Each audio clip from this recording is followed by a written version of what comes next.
Adventures with Books has been paid for in part by the Sholo Library Friends. If you'd like to become a member of the Sholo Library Friends, please call 532-4070. Hi, I'm here in the Greens Peak area, and on today's program we're going to find out what's awesome about autumn, so welcome.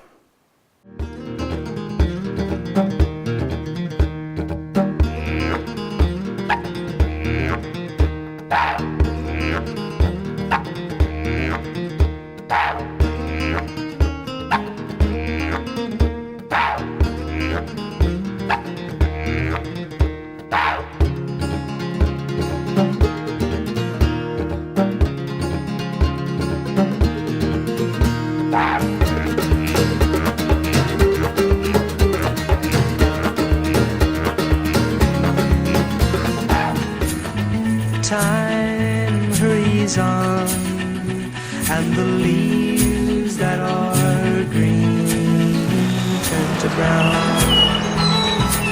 Have you noticed the leaves changing in your neighborhood yet? Autumn is my favorite time of year. I brought a book to share today, and it's called I Know It's Autumn by Eileen Spinelli. So this is a fun book that has some other signs that fall is here.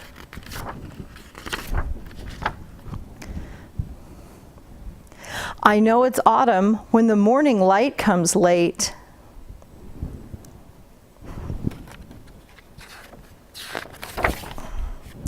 And when there's a pumpkin muffin on my breakfast plate. It's true, lots of pumpkin things in the fall. When Daddy brings my jacket from the storage box, get colder weather, and Grandpop wears a bathrobe and his slipper socks. The dog's being very helpful.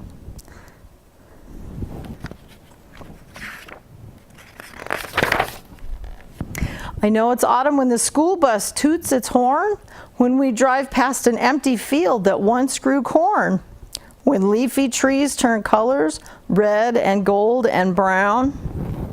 There's a cornfield.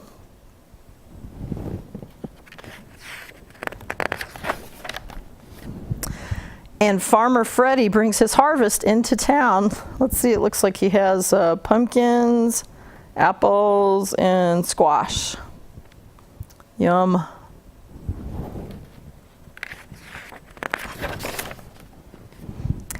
I know it's autumn when our class makes acorn art. Oh, it's fun, they made little acorn people.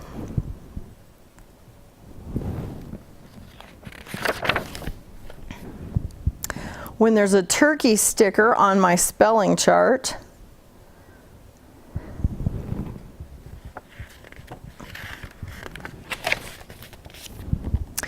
When we help Mrs. Martin bake zucchini bread.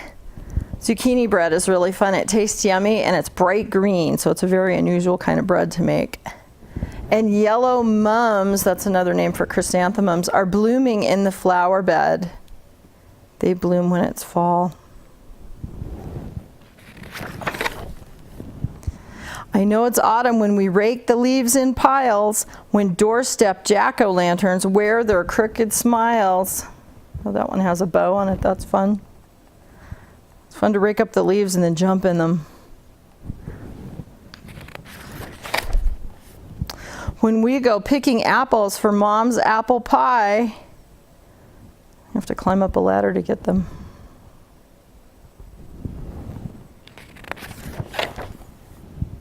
And noisy geese fly south across the evening sky. Here they go. We definitely see geese up here in Sholo. I know it's autumn when the moon is full and bright, when we go on a hayride with our friends at night. Oh, looks like they spotted a raccoon going about his business.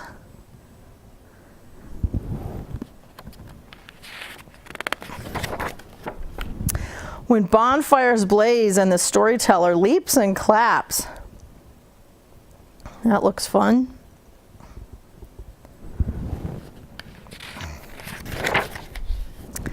And all the kids grow sleepy on their daddy's laps.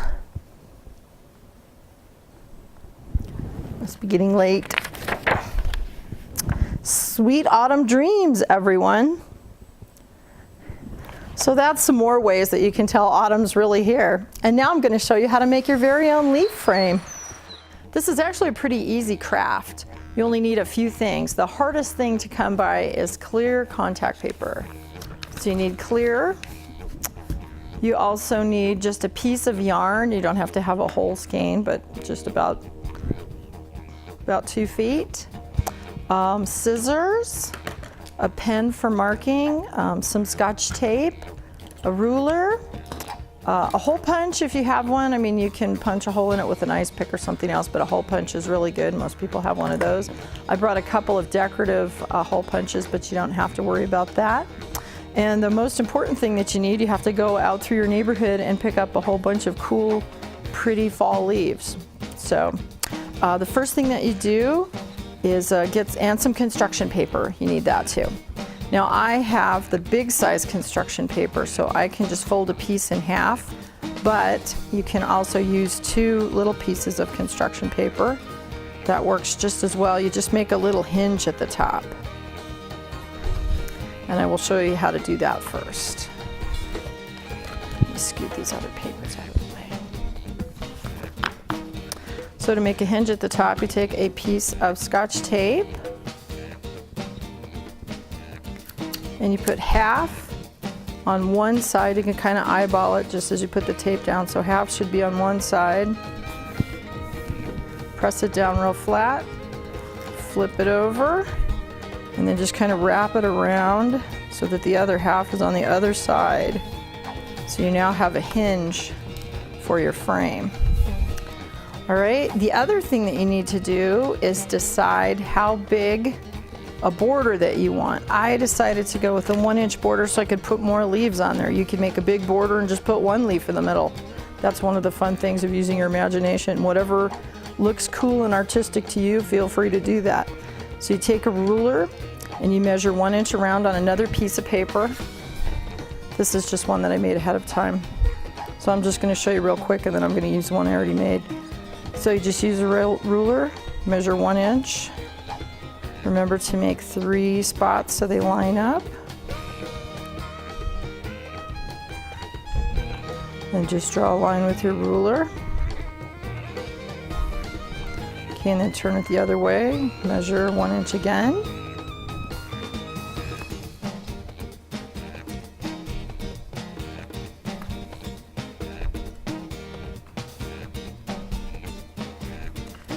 And just connect the 3 lines, line them up, and it should be straight. But anyway, so you see what I've done here. So then you cut out the middle and you get a little frame like this. So that kind of is your guide for where you're going to put things. Now you have to make the see-through part of the frame. So once you make this little guide, you're just going to set it down, line it up with the paper that you're going to be using, and then just kind of lightly draw around the inside of that. Hold it down so the paper doesn't scoot around. So just kind of hold it down as you go along, because you're going to be cutting that part out anyway. Okay, and the bottom.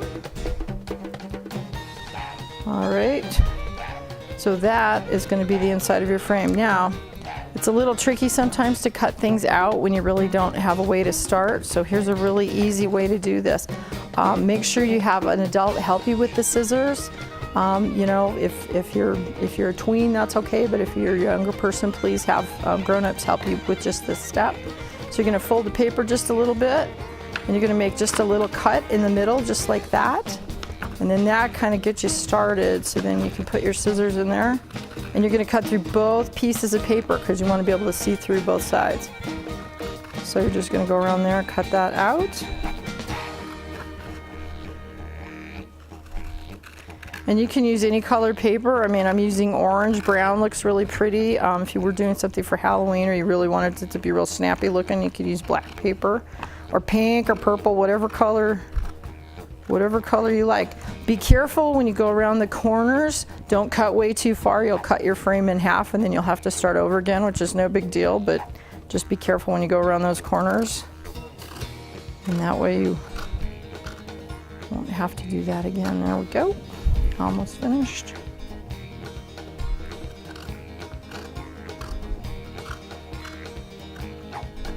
Okay, so just set that aside, that scratch paper. So here's our frame that's going to be finished. So we're going to set that aside for a moment. We need to cut a piece of contact paper the same size as this frame, because that's what we're going to sandwich the leaves in the middle of. So I already measured this contact paper, which tends to curl up and cause trouble. So I know that this frame is wide enough that I'll be able to fold the paper over. So basically it's just like wrapping a Christmas present. You just have to get the length of the frame there. Just make a little cut there. Cut all the way across. Perfect, set that aside. And then you're going to want to fold the paper up with the blue, the writing in the middle. And you're going to crease that down the middle just like that. So that, because we're going to make a sandwich with the leaves, all right? So now I have one that I already started because it's kind of tricky to unpeel the contact paper, so I'm just going to set this aside. So the next step, you just want to peel off the contact paper very carefully.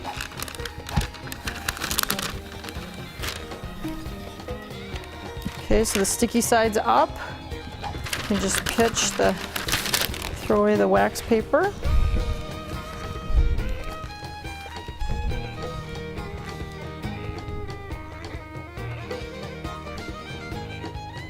Oh, can we stop? Okay. I forgot to measure the... Oh, you know what?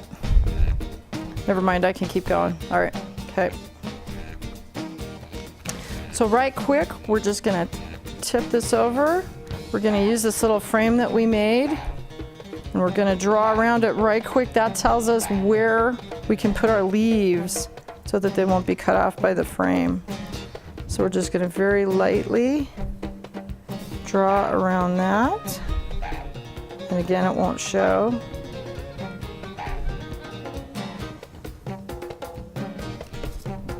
Okay. So there's a little line there now that looks like the picture frame. So that kind of is our guide. That's going to show us where we can put leaves. Now you can get all different color leaves. There's oak leaves. I wasn't able to find any of those today. Maple leaves. I mean, you can get a lot of different colors. Also, if it has a really long stem on it, you can just trim it off with the scissors. So what we're going to do is we're just going to make sure the sticky side's up. We're just going to press the leaves right onto the contact paper. And like I said, just keep in mind if you go over that little outline that you drew around the square, that part of that leaf won't show because it'll be hidden by the frame. Just kind of press them down on the paper. Now here's another note about the leaves. Get fresh leaves. Don't pick up crunchy ones off the ground because they will just crumble because you have to press them flat. So you want to get, the freshest leaves as you can get. Actually, if there's still a couple sticking on the tree, you can just pick them right off the tree because those are really soft and nice and work really well. Let's see, here's a nice yellow leaf. So just pick out whatever leaves you think would be pretty. I usually have them all the tops on one side and the bottoms on the other, but you could do both. I mean, you're going to be hanging it up in a window or something, so if you want them to show on both sides, it's totally up to you. That's what makes this a fun project. Let's put a maple down there. So just press the leaves down until they're flat.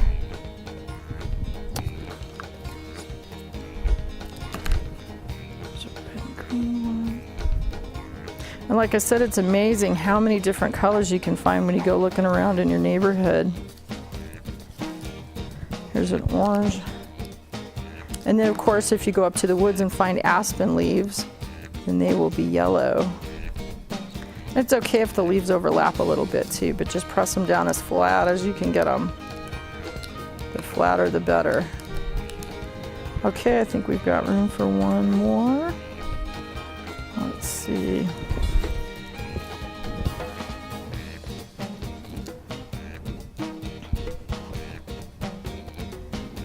That one that way. And curl around. Okay, so press that down. And let's see, how about one little teeny one? Here's a nice red one. Fill that spot up right there. And you can have as many or as few as you want. Let's see. One more little teeny yellow one to fill up that corner. Perfect. All right. So press them all down. Okay, now this is the only other tricky step to this. You're gonna see where you folded it. You're gonna pick up the other piece of paper and we're gonna press these together, but you don't wanna put your hand right in the middle. You wanna kind of do it from the edges so you don't get any more air bubbles. Then absolutely. So just keep holding it up with your other hand, and then with this hand start smoothing it down, smoothing it across, because we're gonna really smooth it with our hands once we get that paper down. But so just smooth a little at a time. You kind of have to be patient on this step. So just go all the way across there. Kind of smooth, smooth, smooth, okay? So now we're gonna go back and see there are hardly any air bubbles on there, so that's great. And if you have air bubbles, it's no big deal. Most of the time you can just keep smoothing until they all go away. Okay, now this is the same size as our frame, so we wanna make it just a little bit smaller.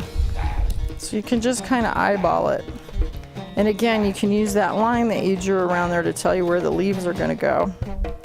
So just trim back a little bit of the frame, because we're gonna Scotch tape it into the inside of the picture frame.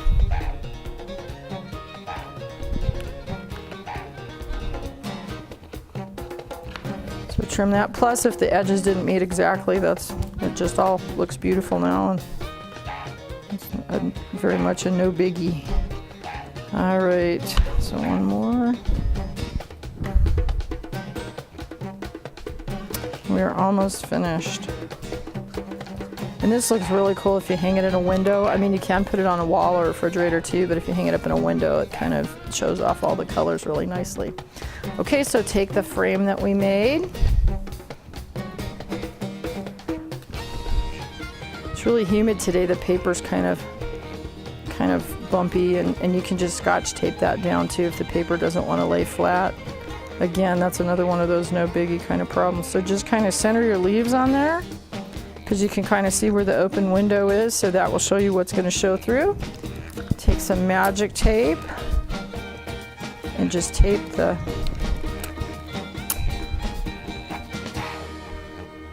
frame down. Do some on the top and the bottom and a couple on the sides.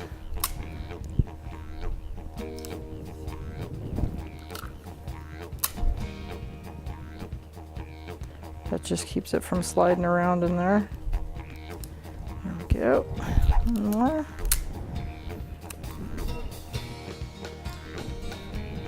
Okay, and then you're going to close your frame.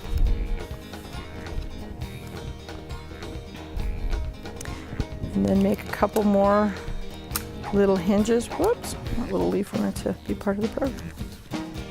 So remember that you put half on top. And flip it over and wrap it around, put the other half on the bottom. That kind of closes it and holds it flat.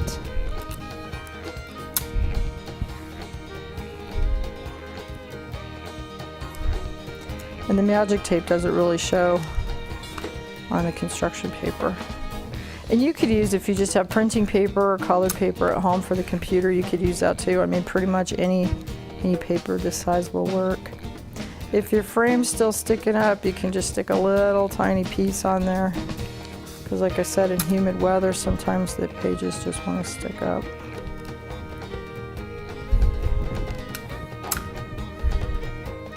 I'll put one more little hinge down here. So just adjust it. Like I said, your paper might lie completely flat, and then that's good. All right, so there's that, and we just have one more thing to do. You need to cut a piece of yarn. I mean, you can make it really long or really short. You will have to tie 2 knots on either side, so make sure that you leave enough yarn for that. I just have a plain old hole punch here, and you just want to put 2 holes in the corner, just like that. If you don't have a hole punch, have a grown-up help punch a hole in the sides because that can get a little tricky if you're using something else. Go ahead and cut your yarn, and then we're going to tie the knots in the back. And if you notice, so here's the back side of the leaves. They're still pretty, but the front side has more color on it. So like I said, you can do whichever way you like. And just tie a knot, 2 knots in there to kind of hold it. Because hopefully it's not going to need to hold a lot of weight. It'll be blowing in the breeze. I guess you could put it outside.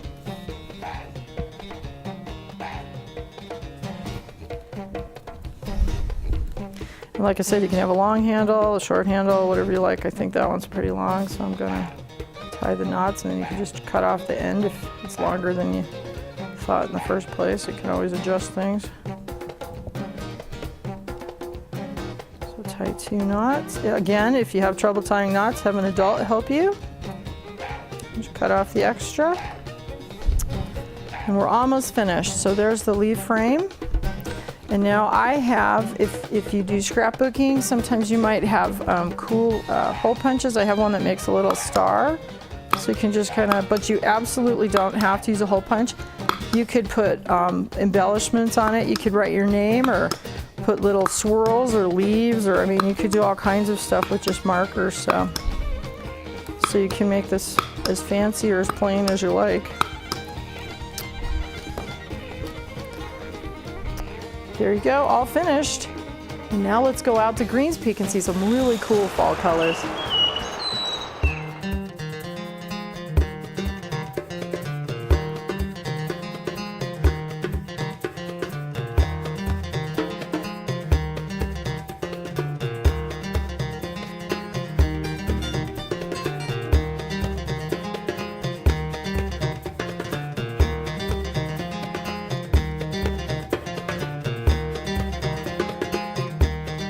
There are 2 kinds of trees up here. There's deciduous trees like the oak and the beautiful aspen right behind us, and they shed their leaves in the fall. And then there's also evergreen trees like spruce, ponderosa pine, and fir trees, and they stay green. They're evergreen all year. And that's an easy way to remember that. Evergreens are evergreens. They don't shed all their needles. And then the deciduous trees decide to drop their leaves in the fall. What happens is, as the days get colder and the sunlight gets shorter and shorter every day, the deciduous trees cannot produce food all winter for all the leaves, so they decide to drop the leaves, and then the little buds will come back in the spring and grow a new set of leaves.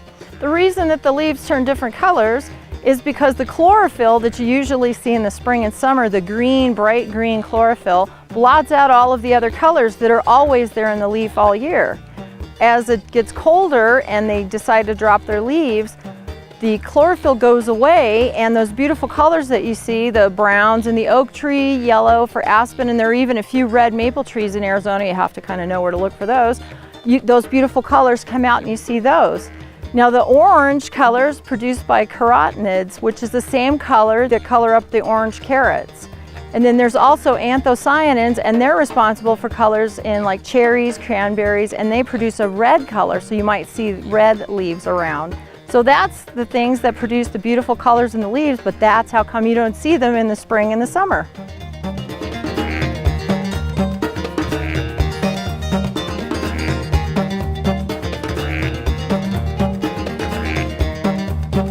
Another sign that it's autumn in the woods is scrape marks on these trees. This is a little aspen tree, and as you can tell, the bark's just been completely scraped off here. And it was actually done by an antler. I found this antler somewhere else, but I did find it out in the woods. And every March, up in this part of the country, the elk will actually drop their antlers. That's the difference between an antler and a horn. And animals that have antlers like moose, deer, and elk, they drop their antlers every year. The males, only the males have antlers. And then they grow a new set the next year, a little bit bigger every year. So they have to grow those between March and August. When they first start growing them, they're kind of fuzzy, and there's a substance on there called velvet, so they look kind of fuzzy and plump. As it gets closer to autumn, they start rubbing that off. So this tree scrape right here was where an elk actually rubbed the velvet off of its antler and kind of scraped on this tree.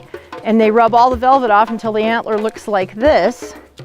And then next March, this was probably dropped sometime, in March, just depending on the elevation, it was dropped on the ground. And then the elk will start a new set of antlers every year.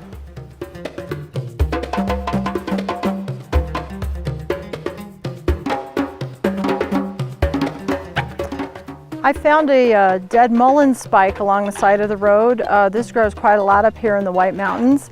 I just wanted to point out that the pioneers, this was a very useful plant to the pioneers. The leaves actually were medicinal. This dead stalk you could actually dip into tallow, which is melted beef fat, and you could make a really crude kind of candle, or even just like a kind of a crude torch, to provide light at night. We didn't have all the modern conveniences like flashlights and things that we have now. So that was one wonderful use for that. I also found a couple of the leaves that haven't frozen yet. The pioneers actually used these for toilet paper. Think about that too. There was no modern toilet paper during the pioneer time, so these would have actually made really nice toilet paper. And I also wanted to point out right behind me, and this is very beautiful, there's the Greens Peak Fire Tower up there. So the aspen trees are just beautiful up there. They're completely full blown. There's a few that are still green, but most of them are really yellow, and there's even a few red tipped ones up there. So let's go up to the top of Greens Peak and see what that looks like.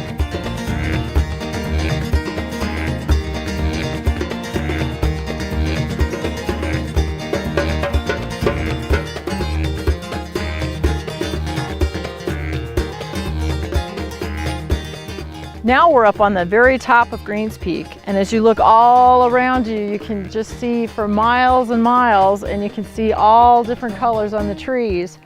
If you look kind of down on the bottom, some of the aspen trees are still green. Some of them have gone ahead and turned yellow, and some of them have even already dropped their leaves, so it's really amazing to me how each tree knows when it's their time to go.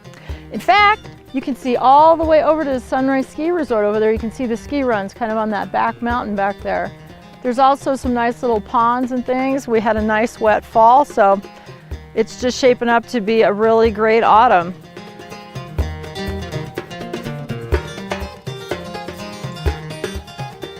Wow, we saw some beautiful things today. I also wanted to point out that one of the other names for an aspen tree is called the quaking aspen, and they kind of quake and move when the wind blows like it is right now. So I hope you come up here and see some really cool things on Greens Peak. I'll see you back at the library.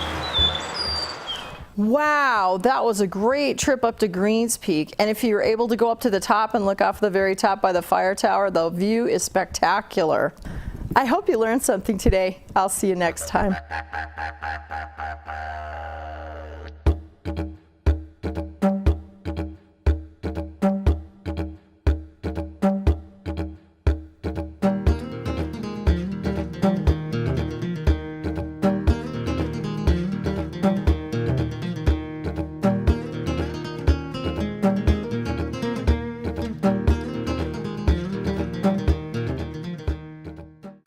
Adventures with Books has been paid for in part by the Show Low Library Friends. If you'd like to become a member of the Show Low Library Friends, please call 532-4070.